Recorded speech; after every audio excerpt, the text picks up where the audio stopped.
여러 가지 이번 선거 잘잘못이 있고 누구도 어떤 말에서 잘못했고 어떤 행동에서 잘못했고 그러지만은 결국은 윤석열 대통령의 잘못 때문에 이렇게 사단이 벌어졌다. 이건 틀림없는 얘기입니다. 그래서 이제부터라도 늦었지만 이제부터라도 대통령께서 마음을 잡고 또 야당 대표하고도 만나고 기자하고도 만나고 이렇게 이제 본론입니다. 예.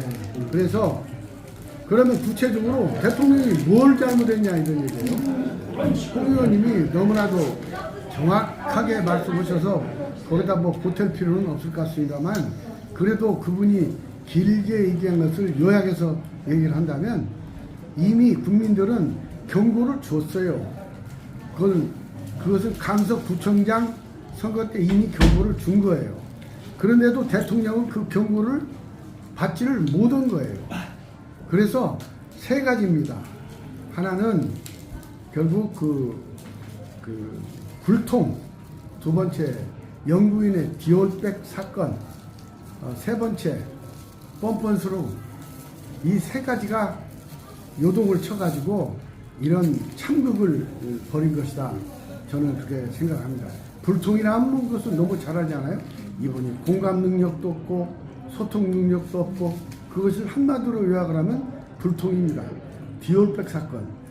뭐 어제도 제가 어떤 거로 얘기했는데 이 디올백의 핵심을 몰라요. 이것은 법을 위반했느냐 위반하지 않느냐 이 문제가 아니에요. 그것은 국민의 정서를 말하자면 접근하지 못했다 그런 뜻이고 더 결정적인 것은 디올백 사건이 있으면 법적으로 아무런 문제가 없다 하더라도 처벌할 근거가 없는 행동이라 하더라도 대통령이 기자회견은 못할 망정 그 어떤 KBS 뭐 PD인가요? 아니면 아나운서하고 대담할 때 내가 잘못했습니다. 죄송합니다. 용서합니다. 집사람의 잘못을 제가 용서를 빕니다. 그랬으면 좋은데 유감이란 말도 아니고 죄송하다는 말도 아니고 그저 아쉽다. 만나러 온 사람을 어떻게 박절하게 거절을 하냐. 아쉽다. 그렇게 얼렁뚱땅 넘어가서 백성들은 벌써 그 비등점에 올라왔던 것입니다. 그 비등점이 터져버린 것은 어떤 사건이었냐. 이종석 호주 대사 문제였습니다. 아시다시피 그 공수처에 있을 땐 기소가 됐으면 잘잘못이 있든 없든 간에 그것은 멈춰야 됩니다. 그런데 호주로 또 국민의 눈에 볼 때는 도피시키는 그런 것으로 보였던 것입니다. 여기서 드디어 비중점에서 폭발이 되어가지고 국민들이 그렇게 화가 난 것입니다. 그러니까 분노인데요.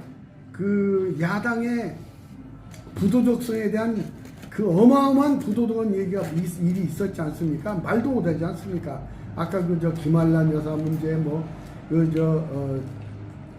부동산 문제, 온갖 거짓말, 이런 부도덕의 그러한 분노보다도 대통령에 대한 그 불통의 분노, 그 자기 와이프를 그 지키려고 하는 그 잘못된 거기에 대한 뻔뻔스러움, 이런 것들이 그냥 세 가지가 농축이 돼가지고 비등점으로 올라섰다. 그래서 내가 아까도 얘기했습니다마는 대통령이 늦게라도 그것을 판단을 해서 이렇게 야당 대표도 만나고 그리고 기자회견도 하고 하는 건 참 좋게 생각이 듭니다. 아까 그 박연한 교수님이 말씀하셨는가요? 이미 이재명이나 조국의 문제는 이미 대통령 행정 수반의 문제를 떴습니다. 그것은 법원의 문제입니다. 이제 법원의 날이 온 거예요. 대통령도 어떻게 할 방법이 없는 거예요. 이런 것을 말씀드리고 싶고요. 두 번째, 간단히 이 문제만 말씀드리고 제 말씀을 마치도록 하겠습니다. 여러분들은 어떻게 보고 계시는지 모르지만 사법부에 대한 민주적 통제란 말이 나와 있어요. 여러분 이거요, 법조인들은 어떻게 이걸 해석할지 모르겠어요. 사법부에 대한 민주적 통제, 그 민주적 통제란 말을 여러분 아주 무시무시한 말로 받아들여야 됩니다. 단순한 법률적인 문제로 이걸 보면 안 됩니다. 이건요, 사회과학적이고 정치학적인 접근이 필요한 말입니다. 이건요, 상권 분립에 대한 도전입니다. 입헌 민주주의 그 정신에 대한 도전입니다. 사법부가 어떻게 민주적 통제란 말로 그것이 가름이 됩니까? 안 되는 거예요.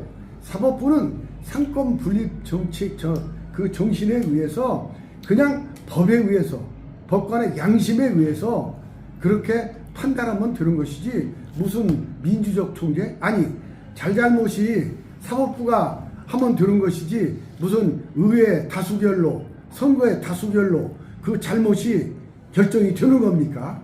바로 그 사법부가 중요한 것입니다. 이 문제는 사법부로 넘어갔습니다. 그런데 무슨 의회에서 국회에서 민주적 통제를 하겠다고 선언하고 나선단 말입니다. 이것은요 뒤집어 엎겠다는 얘기예요. 빨리 이걸 우리가 알아차려야 됩니다. 그래서 거국적인 그런 투쟁의 방침도 우리가 연구를 해야만 되겠다, 이런 생각이 드는 것입니다. 너무너무 무서운 말입니다. 상권 분립은 법률적인 개념만으로만 되는 것이 아닙니다. 이것은 사회과학적 의미로 이 민주주의의 존립을 위해서 가장 중요한 거. 여러분 고등학교 때 배웠잖아요. 존 로크는 이권 분립에서 시작이 됐잖아요. 몽테스퀘어부터 와가지고 상권 분립이 돼서 오늘날 한 200년 걸쳐서 상권 분립이라는 위대한 민주주의 정신이 확립이 된 거 아닙니까? 이걸 민주당 저들이 뭔데 이것을 민주적 통제를 하겠다고요? 사법부를 민주적 통제를 하겠다고요? 이 말은 뭐냐? 입법부가 장악하겠다는 얘기예요. 빨리 이것을 알아채야 되는 것입니다. 그래서 지금부터 우리가 이 부분에 대해서 정신 번쩍 차리고 그거 해야 되겠다. 근데 마지막으로 잊어버린 거 하나 말씀드립니다. 회장님께서 지금 현재 우리가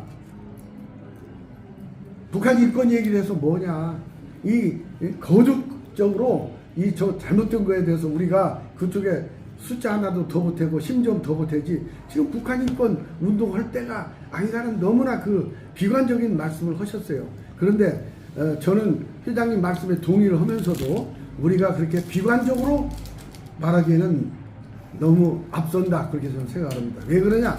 당장 그 바지락을 중국으로부터 오는 것을 우리가 수입을 거절했습니다. 단순한 사건입니다. 근데 여기에도 북한 인권이 들어가 있는 거예요. 바지락을 할 때 그 돈이 어디로 들어가냐? 김정은이한테 들어가는 거예요. 북한 주민들의 뼈골 삶는 그 돈이, 노동한 그 돈이 누구한테 들어가냐? 김정은이한테 들어가니까 미국에서도 안 된다. 그래서 우리도 드디어 수입을 그걸 저지를 한 것이 아니겠습니까? 바로 바지락 문제에서도 북한 인권 문제를 우리가 유추해 낼 수가 있는 것입니다. 또 김정은이가 핵탄두 그리고 탄도미사일 쏠 때도 결국은 그게 북한 주민의 문제고 북한 인권의 문제로 오고 그 맞닿아 있다는 것을 우리가 알고, 북한 인권의 이 주제야말로 북한 문제 전부 다며 동시에 이 정권에 명운이 걸린 문제다. 이걸 우리가 만들어내야 된다. 어떻게? 우리가 설득을 해야 되고 투쟁을 해야 되고, 우리 회장님을 앞장서서 우리는 그 옆에서 함께 손잡고 나가서 북한 인권 문제야말로 이 시대 최대의 정책순위 최앞서서 이 문제가 나서야 된다. 이걸 아마 우리가 이 얘기를 해야 될 것입니다. 그래서 회장님 너무나 이번 선거에 낙담을 하신 건 알지만 절대 이 북한 인권 문제야말로 윤석열 정권의 정책 순위에 최앞순위에 있는 주제라는 것을 알고 안 돼 있다면 우리가 이렇게 만들어내야 된다. 이 말씀으로 제 말을 끝냅니다. 고맙습니다.